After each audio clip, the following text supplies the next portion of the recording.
चारधाम परियोजना एक तरीके से ऑल वेदर रोड परियोजना है।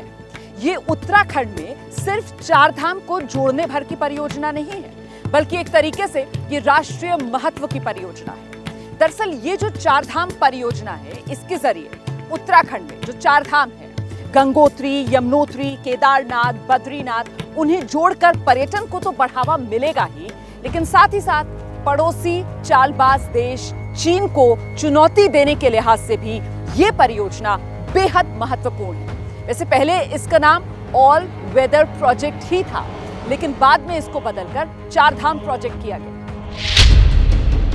चारधाम परियोजना के तहत भारत की चीन तक पहुंच और आसान हो जाएगी और किसी भी मौसम में भारतीय सेना चीन से सटी सीमाओं पर पहुंच सकेगी। ये इसीलिए जरूरी है क्योंकि सीमा के उस पार चीन भी काफी कंस्ट्रक्शंस कर रहा है। उत्तराखंड के उत्तरकाशी, चमोली जिले चीन बॉर्डर पर है, लिहाजा सामरिक दृष्टिकोण से यहाँ से हथियारों और जवानों को ले जाने के लिए बेहतर सड़क को काफी महत्वपूर्ण माना जाता है। चारधाम प्रोजेक्ट के तहत रोड बनने से चीन के हौसले पस्त करने में भारतीय सेना को काफी मदद मिलेगी।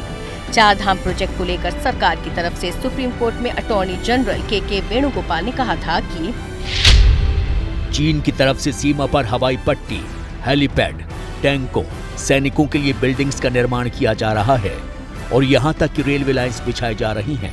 टैंक, रॉकेट लॉन्चर और तोप ले जाने वाले ट्रकों को इन सड़कों से गुजरना पड़ सकता है, इसलिए सड़क की चौड़ाई 10 मीटर की जानी चाहिए।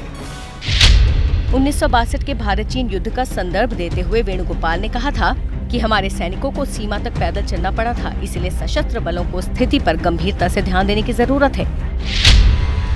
मोदी सरकार की इस परियोजना में कई दिक्कतें भी आई। बहुत से एनजीओज ने इसे पर्यावरण के लिए बड़ा खतरा बताया। उनका मानना था कि इस प्रोजेक्ट से पर्यावरण को जो नुकसान होगा उसकी भरपाई नहीं हो पाएगी। आखिरकार ये मुद्दा सुप्रीम कोर्ट पहुंचा और सुप्रीम कोर्ट में सभी पक्षों की दलील सुनने के बाद अदालत ने इस प्रोजेक्ट को हरी झंडी दिखा दी। केंद्र सरकार ने मार्च 2020 तक ही इस परियोजना को पूरा करने का लक्ष्य रखा था, लेकिन ये अभी तक पूरा नहीं हो पाया। मोदी सरकार ने लोकसभा में बताया कि नेशनल ग्रीन ट्रिब्यूनल और अदालतों की आपत्तियों के कारण इस परियोजना को पूरा करने में देर हो रही है। एनजीओ सिटीजन्स फॉर ग्रीन 2 ने पर्यावरण के प्रति चिंता जताते हुए प्रोजेक्ट को कोर्ट में चुनौती दी थी। इस परियोजना के तहत 50,000 पेड़ों के काटे जाने को लेकर भी सवाल खड़े किए गए थे। इस प्रोजेक्ट में सड़क चौड़ीकरण के लिए विस्फोट करने के मुद्दे पर भी पर्यावरणविद चिंता और नाराजगी जाहिर कर रहे थे। उनके मुताबिक पहाड़ों को इससे काफी नुकसान हो सकता है। इसके अलावा चौड़ीकरण से निकले मलबे को भी जैसे तैसे फेंके जाने पर भी सवाल खड़े किए गए, लेकिन सुप्रीम कोर्ट ने देश की रक्षा जरूरतों के आधार पर इस प्रोजेक्ट को सही ठहराया। मेरे प्यारे भाइयों बहनों, ये दशक उत्तराखंड का दशक है। ये 10 साल उत्तराखंड के लिए बहुत महत्वपूर्ण है।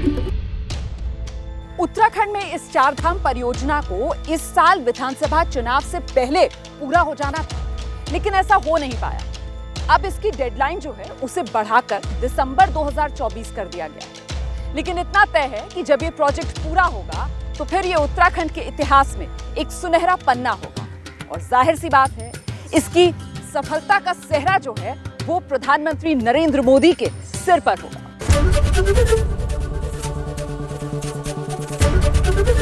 एबीपी न्यूज आपको रखे आगे।